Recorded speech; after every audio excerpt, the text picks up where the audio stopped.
నమస్తే, welcome to Andhraprabha. నేను Manaswini. 16 ఏళ్లకే మాఫియాలో join అవ్వాలనుకున్నాడు.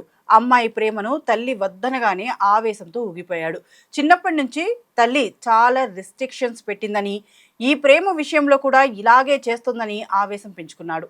అనుకున్నదే తడువుగా తల్లిని చంపేయాలని అనుకున్నాడు.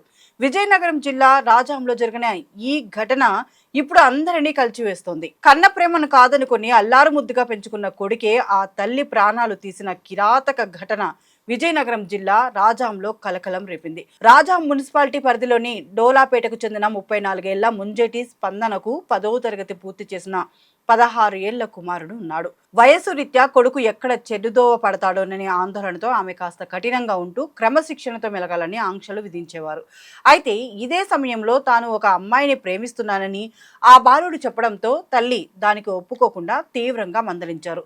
ఈ క్రమశిక్షణ ఆంక్షలు నచ్చని ఆ మైనర్ బాలుడు తన ఎదుగుదలకు తల్లి అడ్డుగా నిలుస్తోందని భావించి ఆమెను ఎలాగైనా హతమార్చాలని దారుణమైన నిర్ణయం తీసుకున్నాడు. తన మనసులోని పగను ఒక స్నేహితుడితో పంచుకున్న బాలుడు ఇద్దరూ కలిసి తల్లిని అంతమొందించడానికి ఒక పక్కా వ్యూహాన్ని రచించారు. మే 4వ తేదీన పథకం ప్రకారం స్నేహితుడిని ఇంటికి పిలిపించుకున్నాడు. ఆ సమయంలో ఇంట్లో లేని తల్లికి ఫోన్ చేసి అర్ధాంతరంగా ఇంటికి రప్పించాడు. తల్లి రాగానే అలవాటు ప్రకారం బాత్రూంకు వెళ్తుందని ఊహించి తన స్నేహితుడిని ముందే అక్కడ పొంచి ఉండమని చెప్పాడు.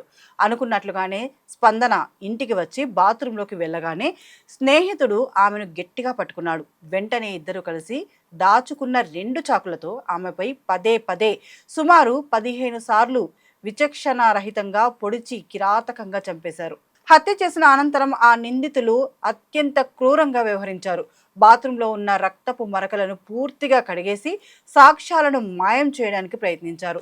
ఆ తర్వాత తల్లి మృతదేహాన్ని ఇంటి వెనుక వైపు ఉన్న చెరువు దగ్గర ముళ్ళ పొదల్లో పడేశారు.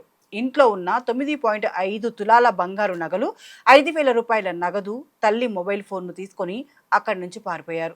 ముంబై వెళ్ళి అక్కడ మాఫియా ముఠాల్లో చేరాలనే వింత ఆలోచనతో మొదట పలాస చేరుకొని అక్కడి నుంచి రైల్లో ముంబైకి పారిపోయారు. స్పందన కనిపించకుండా పోవడం, ఆ తర్వాత శరీరంపై కత్తిపోట్లతో ఉన్న ఆమె మృతదేహం లభ్యం కావడంతో కుటుంబ సభ్యులు పోలీసులకు ఫిర్యాదు చేశారు. పోలీసులు దీనిని హత్యగా నిర్ధారించి అదే సమయానికి కొడుకు కూడా కనిపించకుండా పోవడంతో అతనిపైనే ప్రధానంగా అనుమానం పెంచుకుని దర్యాప్తు ప్రారంభించారు. నిందితులు ముంబైలో ఉంటూ ఇన్స్టాగ్రామ్ ద్వారా తమ స్నేహితులతో మాట్లాడుతుండటాన్ని పోలీసులు సాంకేతిక ఆధారాలతో కనిపెట్టారు. ముంబై పోలీసులను అప్రమత్తం చేసే లోపే వారు అక్కడి నుంచి తప్పించుకొని తిరుపతికి చేరుకున్నారు. రాజాం పోలీసులు వారి కదలికలను నిరంతరం గమనిస్తూ తిరుపతి పోలీసుల సహాయంతో ఆ ఇద్దరు మైనర్లను చాకచక్యంగా అదుపులోకి తీసుకున్నారు.